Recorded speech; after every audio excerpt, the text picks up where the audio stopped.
Professor Bhatt told me the theme was Sat-Chit-Ananda. So then I said, such a vast subject, what can I say about? So then he said, you talk about Sat then.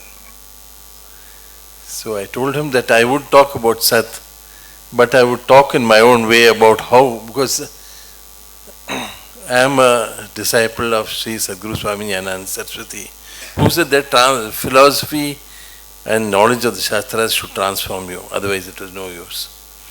And that is something which I have been going all over teaching people. So it will be my experience of what Sat is.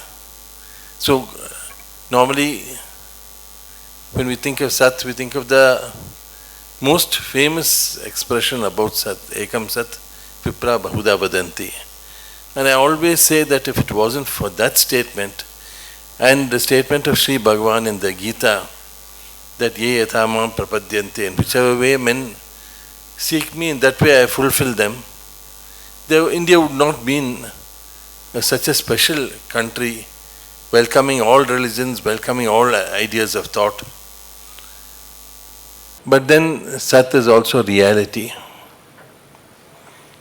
So Professor Ji had just mentioned now about the connection between Acharam and Vicharam, the thought and actions, the thought and behavior, the thought and of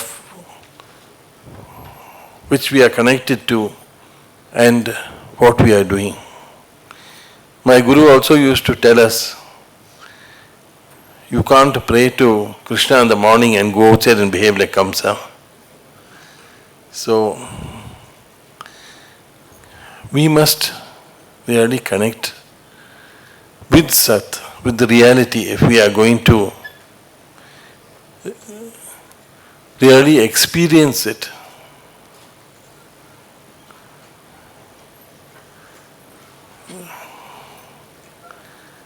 Sri Ram Madhavji mentioned the king Rantideva. His experience of kingship, of the duties of being a king, was absolutely connected with his experience of reality around, of the oneness of all beings also. So he was both as a follower of the eternal Dharma, connected with everybody, and as a king, because of his Dharma, he was connected with everybody. So that is why he was willing to sacrifice all he had for the Praja. So with that, the ideals which have been given to us, we must see what we are doing. What is our connection with the world outside, with the reality outside? Before we can go and seek the reality inside. Because to see that the whole world is the same Parabrahman, we must be able to look at the whole world, connect with it, and feel all it is feeling, just like we feel for ourselves. Atmaupamyena sarvatra samam pashyati orjuna sukham va yadiya dukkam sayogi paramomata. So, that yogi is the greatest who has the same feeling of happiness and sorrow. So when I was a young brahmachari, I read it, I thought that, this means that you should have one standard for the whole world, that we are going to, if it's doing something to hurt somebody there, we should also apply the same standard to ourselves. We object to something being done to us, we should object to it being done to somebody else. But as I progressed on the spiritual path, and as I observed, I found that the greatest saints, the greatest knowers of Brahman, they actually felt the other person's sorrow. They felt the same thing for all beings. And when somebody else did have unhappiness, they were also unhappy. That did not stop them from doing their dharma, but they had that empathy. When Sri Krishna went to Mathura, he did not have any hesitation in destroying Kamsa and his totalitarian rule. But when he saw the wives of Kamsa, Asti and Prapti, crying by the body, he felt so sorry for them, he felt their sorrow and he cried too. So, this is what it is. You connect with Sat, with what's outside. Outside, the whole world is suffering for water. There are places where water is coming down more and more. The shortage of water is becoming greater and greater. But if I am going to not think about that, if I am just going to say that here where I am staying there is enough water for me, I am going to open the tap wide. I am going to sit and meditate on Parabrahmam afterwards. I am not connecting with Parabrahmam. I am just a hypocrite, that's all. That's all. I am just a hypocrite. We have to see that our actions are in connection with reality. We have to, so this brings a lot of activity, a lot of thought, a lot of self-transformation in its progress. The idea that we have to conform to reality. We have to see what is happening outside. We have to also see what we are. We have to look at ourselves. If I am saying that we should be careful with water to everybody and I am not careful with water, if I am telling everybody that twice a day you must meditate, otherwise you are going to really get lost in this rat race of the world, I must also be doing that. Because I believe in it and that's why I am saying it. So it must be real to me before I tell anybody else. So that is something which is very unfortunate, that in this world, that the religious leaders of today, irrespective of religion, are not really anchoring themselves sufficiently in the teachings to which they are the heirs, which has been given to them to transmit to the next generation and further. How do they are they expected to transmit it? In two ways. One is by making it Sat, by making it part of their lives, by showing which is the way they should be living. And the other is by boldly teaching it. One Swami, I remember as a boy, I heard him saying, if I talk about general Vedanta, people are listening. But if I talk about self-control, then people in the back rows, they start getting up and going off. It's true. But if I have seen my guru who practiced self-control to the maximum, talk about self-control and people staying and listening. So you got to be firm in what you are doing and not count the cost.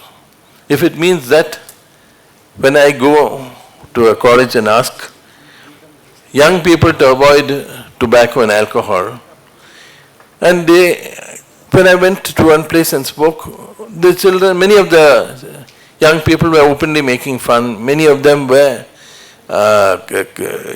showing their disinterest very obviously. Until then, when it was a question of concentration, meditation and how that can change your life, everyone wanted to hear. When I spoke about how bad tobacco and alcohol can be, nobody wanted to hear. Because those who are already convinced, they felt, what's the use of saying we already know it. And those who were not, they did not want to be convinced also. But I would not be a true disciple of my Guru if I did not continue saying it. So I say it. Wherever I go, I do say it. People don't like it, but I do say it. So, by grace of God, I am able to live to an extent in Sat at least. So we have to see the whole thing rests upon self-awareness. We have to keep watching ourselves. Are we following Sat? What are we doing? When I am saying something to somebody, is it something which I believe in? I may not be practicing so much because I am on the path, I can say that. But I cannot be saying I am not trying to practice it. That's wrong. So, self-awareness, looking at ourselves, the way we look at other people. Sadhguru used to say, my Guru used to say, keep that inner policeman active, all the time checking on yourself. So if I don't do that, then my connection with Sat is lost. So this experience of Sat, when we do this, we will find things happening in our lives which are very remarkable when we start connecting like this. And we'll find a sort of coherence and a sort of comfort in our lives.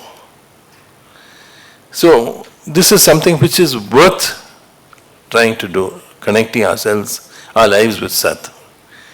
Now I know that there are so many ways of interpreting Sat, of talking about Sat.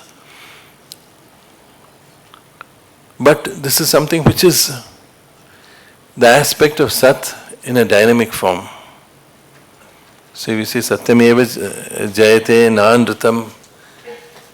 This is not talking about just plain existent Brahman. This is Brahman which is active, which is dynamic. Satyena Panta hi vitato devayana. The way which of Sat is what the Devas follow. Why are they shining? Because they are following Satyam. When they stop following Satyam, then the Asuras come and throw them out and they go and hide. So the Devayana is the dynamic form of Satya. Satya, when we interact with it, it interacts with us, it protects us, it takes us on, even though it looks as though it takes us into difficulty. So this power of Satya is the Shakti form. Then we have the Jnana form of how it is. There are so many ways in which we can connect with it. With how the great saints have given up their lives on numerous occasions for their beliefs because of that Satya being present, and they approached it through bhakti. So, but this is, like I told you, Professor Ji, my idea about Sat, how it can be used and lived with. I hope I have not disappointed you. Thank you.